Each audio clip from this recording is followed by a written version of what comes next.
आज की कहानी है दोस्तों, कुल्फी वाला लड़का। मैंने सही किया, मैंने गलत किया। क्या मुझे ये करना चाहिए था? क्या मुझसे कोई गलती तो नहीं हो गई? इन सभी सवालों की उथल पुथल सुधा के मन में चल रही थी। तभी रेलगाड़ी स्टेशन पर एक धीमे झटके के साथ रुकती है। चाय चाय, गर्मा गर्म समोसे, ठंडी कुल्फी, इन सभी आवाज़ों का आना शुरू हो गया था। तभी एक हाथ सुधा की आंखों के आगे कुल्फी लेकर आता है और एक आवाज़ आती है, दीदी कुल्फी ले लीजिए, 10 रुपए की है, एकदम ठंडी है।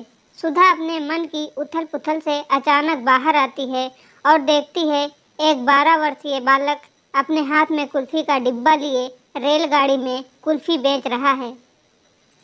सुधा उसे झल्ला कर मना कर देती है। वो आगे बढ़ जाता है। तभी रेलगाड़ी झटके के साथ आगे चल देती है। सभी बच्चे जो रेलगाड़ी में सामान बेच रहे थे वो सब उतर जाते हैं, मगर वो 12 वर्षीय बालक पैसे लेने के चक्कर में उतर नहीं पाता और रेलगाड़ी अपनी रफ्तार पकड़ लेती है। वो रेलगाड़ी में ही रह जाता है और डिब्बे के गेट के सामने खड़ा हो जाता है। कुछ ही पलों के बाद वो रोने लग जाता है। सभी उसे देखते हैं और फिर नज़रअंदाज कर देते हैं। सुधा उससे उसके घर और परिवार के बारे में पूछती है। दीपक बताता है कि उसका घर यहाँ पिछले स्टेशन के पीछे जो बस्ती है वहाँ है और उसके माता पिता मजदूरी करते हैं और वो स्टेशन पर रुकने वाली हर रेलगाड़ी में कुल्फी बेचता है, जिसके जरिए वो अपनी स्कूल की फीस भर पाता है। सुधा पूछती है, दीपक तुम स्कूल जाते हो?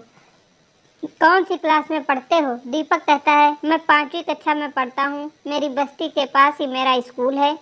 सुधा आगे पूछती है, ये सब तुम्हारे दोस्त थे क्या? ये भी स्कूल जाते हैं? दीपक कहता है, हाँ, हम सभी सुबह कुल्फी बेचते हैं और दोपहर में स्कूल जाते हैं बड़ा आदमी बनने के लिए, इसीलिए तो मेरे माता पिता इतनी मेहनत करते हैं। सुधा दीपक से पूछती है, तुम्हें बड़ा होकर क्या बनना है? दीपक कहता है, इतना बड़ा बनना है कि मेरे माता पिता कभी मजदूरी ना करें।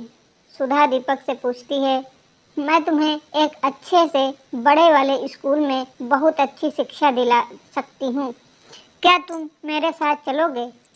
दीपक ने थोड़ी देर रुकने के बाद कहा, नहीं दीदी, मैं आपके साथ नहीं चल सकता। सुधा ने पूछा, क्या मैं तुमको अच्छी नहीं लगती? दीपक ने कहा, अरे नहीं दीदी, ऐसी बात नहीं है, आप बहुत अच्छी हो। सुधा ने पूछा, तो फिर तुम क्यों मेरे साथ नहीं चल सकते? क्या तुमको डर लग रहा है? दीपक ने कहा, नहीं दीदी, डर नाम की कोई भी चीज़ का अस्तित्व इस दुनिया में नहीं होता है। ये केवल मन द्वारा निर्मित है।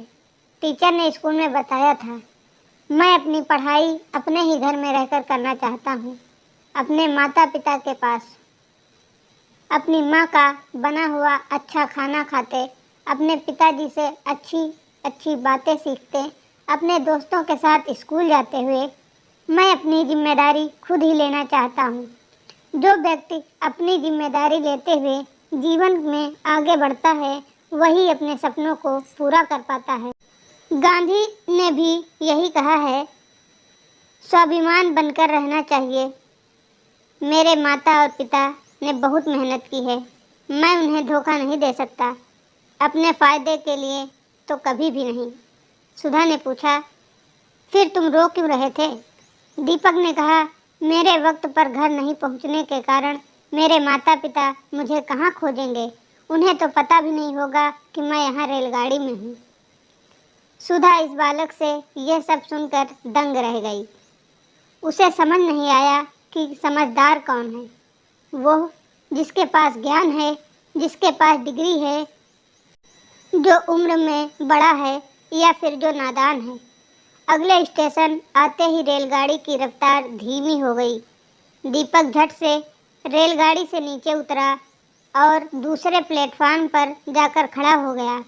वहां से उसने सुधा को अलविदा कहा और कुछ ही पलों बाद रेलगाड़ी आई, जिसमें बैठकर वो अपने घर चला गया। कुछ ही पलों के बाद सुधा अपने सामान के साथ रेलगाड़ी से उतर गई और दूसरे प्लेटफार्म पर पहुंचकर रेलगाड़ी में बैठ गई। वो अपने टिकट के साथ साथ अपनी उन सभी गलतियों को उस रेलगाड़ी में छोड़ आई जो उसके घर की विपरीत दिशा में जा रही थी। सुधा की आंखों में आंसू कुछ खास थे। अपने घर जाने की खुशी साफ देखी जा सकती थी। अब उसके मन में सवालों की उथल पुथल नहीं, बल्कि दीपक की समझदारी भरी बातें थी, जो उसे अपनी बचकानी हर गलतियों पर हंसने के लिए प्रेरित कर रही थी। अपने घर पहुंचकर सुधा अपने माता पिता से गले लगकर रोने लगी। उसके माता पिता उसे धीरज बांधते हुए उसे उसकी बचकाने फैसलों और बातों के लिए क्षमा कर देते हैं।